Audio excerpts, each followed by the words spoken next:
Hey guys, welcome back to the channel. This is your host, Brian Greer, and you are watching Spectre Gaming.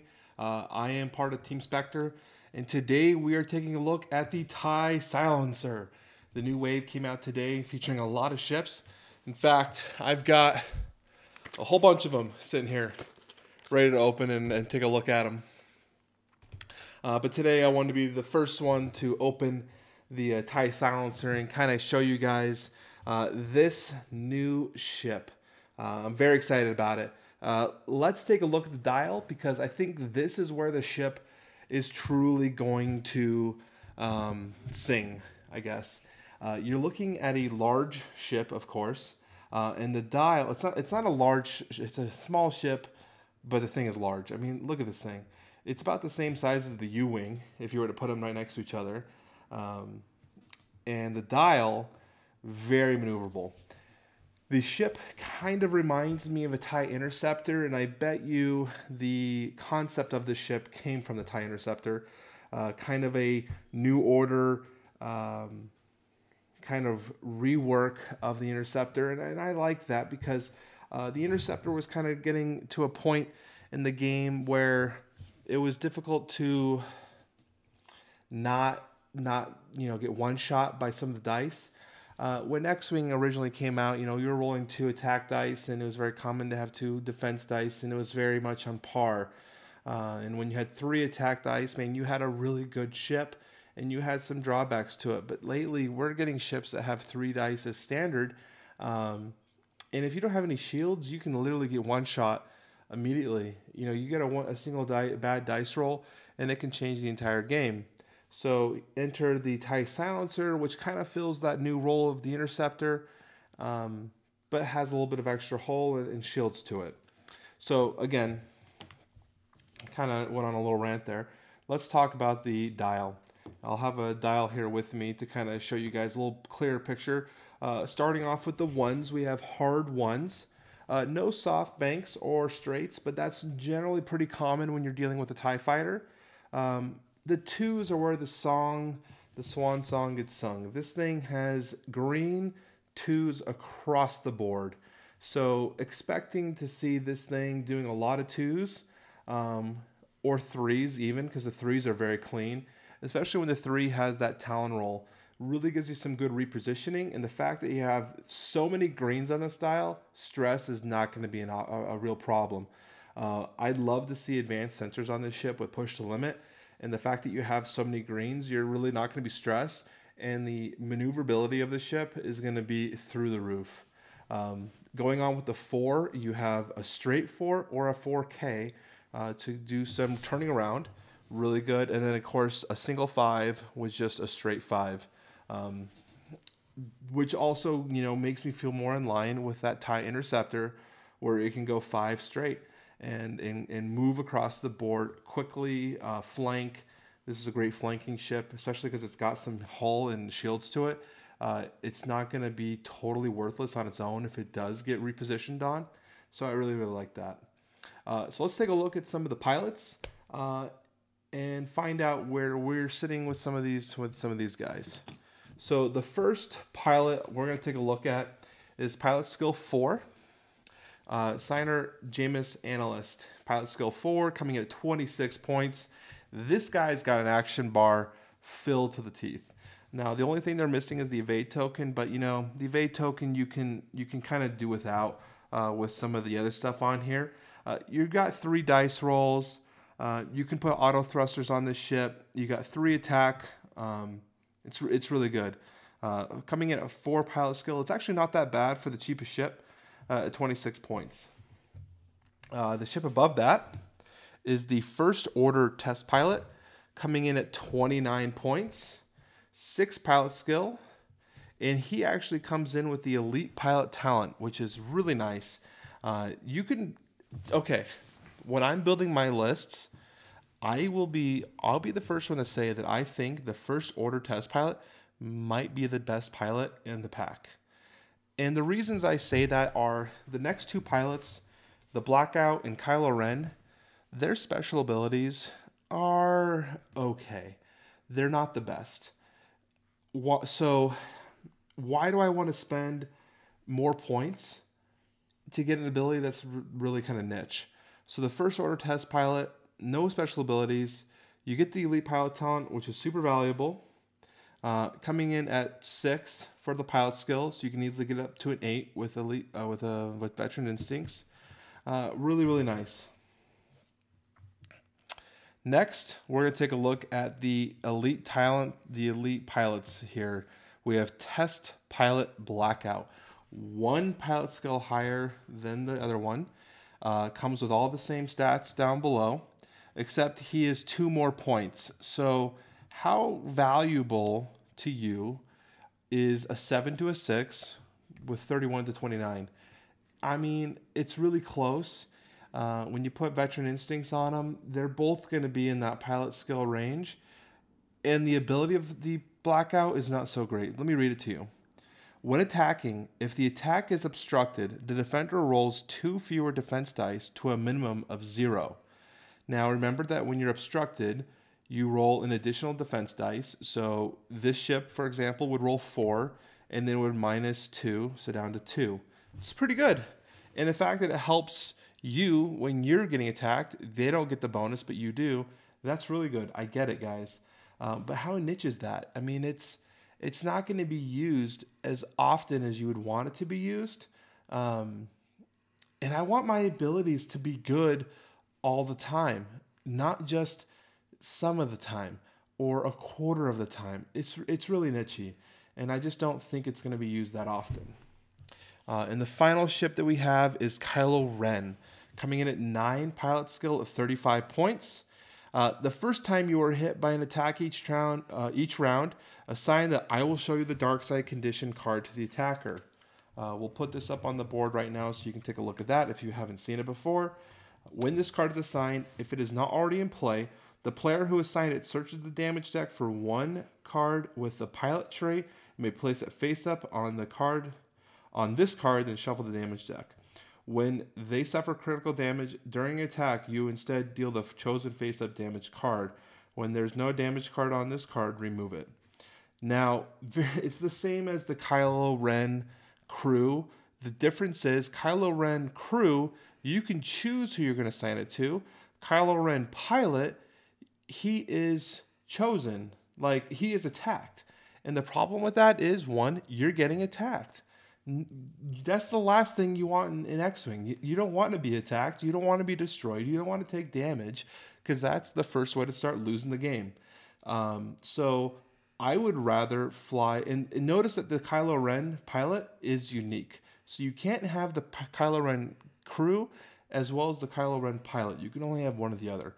So I'd rather run another silencer with the same dial and same abilities, such as the test pilot, and run the Kylo Ren crew, who's a little better on a ship like the Epsilon or the Lambda. I just think that this ship, this ability on Kylo Ren's a little lacking and kind of unfortunate. And I think it probably has something to do with the movie. Of course, we haven't seen the movie yet, but I think there's probably some tie-in with the movie.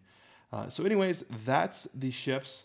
We're going to take a look now at the modifications and upgrades. All right, well, let's talk about the upgrade cards. We have a lot that are new. We have a few that are reprints. I'd like to talk about a few of the ones that are new, kind of how they can work in the new meta, and maybe if they're good or if they're not good. The first one I'd like to talk about is the Debris Gambit. It's small ship only. It's an elite pilot skill. So while it's nice to get a new elite pilot talent, you don't want to be replacing your elite pilot talents that are, that you want to be flying like push the limit. Some of these are so good. It sucks when they print a new one that's mediocre or okay. So Debris Gambit says, action, assign 1 evade token to your ship for each obstacle at range 1 to a maximum of 2 evade tokens. So let's take our silencer to kind of show. And we have a debris here. We've got debris here. We've got debris behind them. This guy has just flown through, and he's parked here. The first thing is you have to take an action. I hate having to use an action on a skill unless it's going to be doing something for me to help me defeat my opponent with a kill or a target or something, damage of some sort. But it says assign, so you have to use your action. You then count how many debris. If each one of those 3 are within 1, we can only count up to 2 of them, but we would assign 2 evade tokens to our ship. So this is a way for the silencer to get evade tokens, even if it doesn't have it on the action bar, which this one obviously doesn't. We've already talked about that. So it's a cool feature to kind of say, hey, we want to be able to have this ship be able to get evade tokens. Do I think it's good enough? No, because not only do you have to fill your elite pilot talent, you also have to use an action, and you have to be flying in debris. So don't care for that. We have Sensor Jammer. This is a reprint, I believe, from the Lambda shuttle. When defending, you may change one of the attacker's hit results to a focus result. The attacker cannot reroll the die with the changed result, which is good. I like that ability. I'm glad that's been reprinted. We get 1 copy of that. We have primed thrusters. This is another reprint. We get 2 of these. Stress tokens do not prevent you from performing boost or barrel roll actions unless you have 3 or more stress tokens. I have never seen this card used in any of my competitive games. It might be good. I've never flown it. This is for that guy, that one dude at your game store who has to be doing barrel rolls and boosts all the frickin' time. And the fact that it lets you do it while stressed is a good bonus. So we'll put that right over there. Auto thrusters. Thank you. We get 2 more copies of auto thrusters in this expansion. The last time we have seen auto thrusters was with the Star Viper expansion, I believe in Wave 6, I believe. And there was a running joke that you would say, I bought 2 auto thrusters and Fantasy Flight gave me a free Star Viper with it. And that sucked, that you had to buy an expansion with a ship that was so poor that no one wanted it except for 2 of the cards inside of it. Well, now we have another avenue of getting those auto thrusters with the TIE Silencer. I'm glad to have 2 more of those. So that's very, very good. We then have Advanced Optics. This is one of the more hyped cards. A lot of people want this card, especially because it has alternate art for the TIE Silencer. You cannot have more than 1 focus token. Okay, this is very akin to Comm Relay. During the end phase, do not remove an unused focus token from your ship. So you can take your action focus. If you end up not using that focus, you can save it for the next turn to then target lock, barrel roll, boost, whatever it is you may do. It's pretty cool. What I usually see people doing with this is, say turn 1, you're just going to do a movement. There's not a lot of action. You guys obviously are not in range. So you'll take your free focus and then you'll save that for when you need it, when you go to fight. I do think that's cool.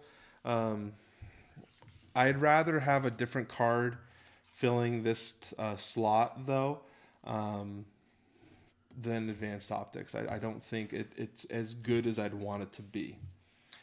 Threat Tracker. Now this is a card that the Johnny and me wants to have fun with. It's a wall of text, so let me read this real quick.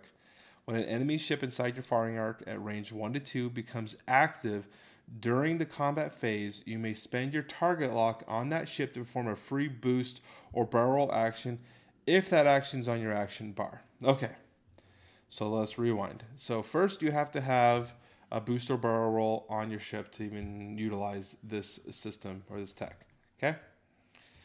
Next, you have to have a target lock on the opposing ship. Okay. Next, you'd probably want to be first. Now, this isn't required, but you probably want to shoot first. And then when they're activating their combat step, you can kind of barrel roll out or you can boost out of their firing arc. I think for an arc dodger or a person who really likes to arc dodge, this card is going to be fun to play with. The fact that you have to have so many things to go right, though, kind of makes it less valuable.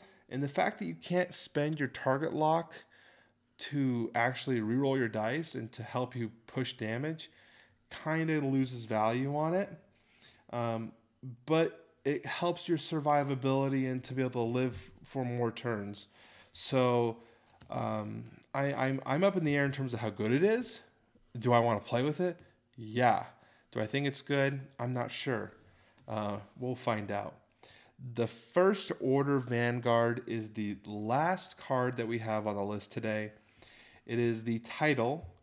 When attacking, if the defender is the only ship in your firing arc at range 1 to 3, you may reroll 1 attack die. That's already pretty difficult, let me tell you. I mean, when you're getting a lot of ships flying around, it's going to be common that you're going to have maybe 1 or 2 ships in your firing arc, generally 2. So it's gonna take some work again to make this title work. But it does have a second ability on there for defensive abilities. When defending, you may discard this card to reroll all of your defense dice. So this kind of prevents those like where you roll 4 dice, for example, you got your auto thrusters, you roll your 4 dice, and they're all blanks, and you stare blindly at your opponent, who's got you dead to rights. Well, luckily, the First Order Vanguard will give you one last attempt to not lose the game or lose your ship. I think that's cool. It's if people remember to actually use the ability, that's one thing. So that's it, guys. That's the end of the review. Kind of looking at the ships and getting an idea of what we have for the TIE Silencer. Let me know what you guys think. Is this a ship that you have thought about picking up, or that you want to pick up? Are you waiting to see some reviews or see some battle reports for it to see how good it is? Leave a comment down below. If you like this video and you want to see more, make sure to hit that like button and subscribe. Hope to see you guys soon. This is Brian Greer again with Team Spectra at Spectra Gaming. Have a great day.